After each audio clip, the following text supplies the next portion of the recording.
Halo teman-teman, Happy Sunday and Happy Easter or Passover.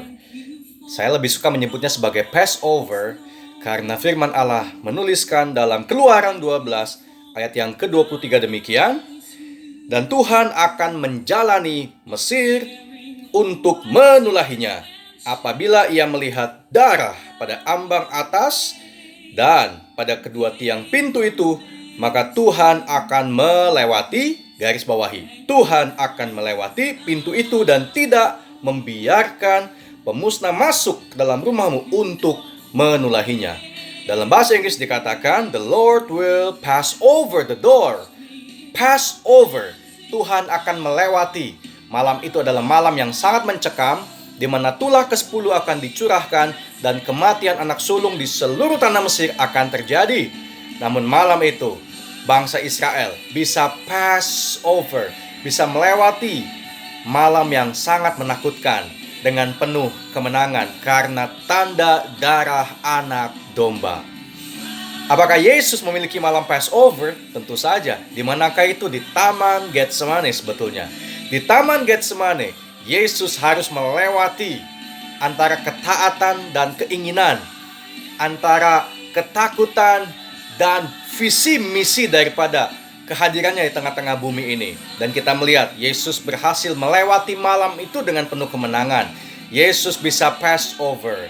Setiap hidup kita pun punya malam penuh tulahnya masing-masing, punya malam di Taman Getsemane-nya masing-masing.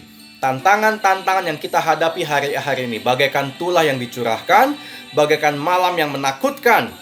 Namun percayalah, semangat Paskah adalah Passover. We will pass this over. Kita akan lewati ini bersama-sama dengan anak domba Allah. Ketika kita memiliki tanda darah daripada Yesus Kristus di hidup kita, kita punya semangat yang akan mendrive, membuat kita keep on moving bersama-sama dengan Tuhan kita.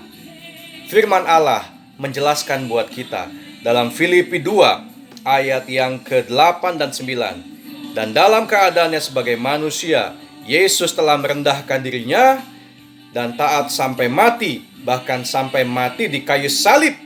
Itulah sebabnya Allah sangat meninggikan dia dan mengaruniakan kepadanya nama di atas segala nama. Ingat, the hardest the fall down, the highest the bounce back.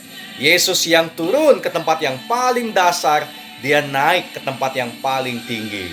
No cross, no crown. Tidak ada salib, tidak ada mahkota.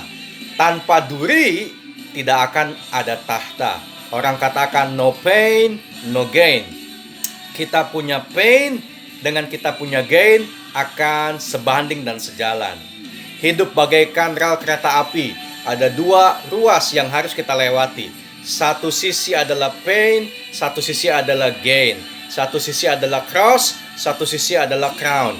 Jalani kedua-duanya, lewati kedua-duanya. Kita akan pass over station demi station kehidupan sampai kita berakhir di station terakhir, station yang penuh dengan kemuliaan. So inilah spirit daripada Passover. We will pass this over. This too shall pass. Bersama-sama dengan Tuhan, kita akan gain, kita akan dapatkan seimbang dengan kita punya pain, kita punya penderitaan dan kesusahan yang kita lewati. Jalani hidup kita dengan semangat. Tuhan Yesus berkati kita semua.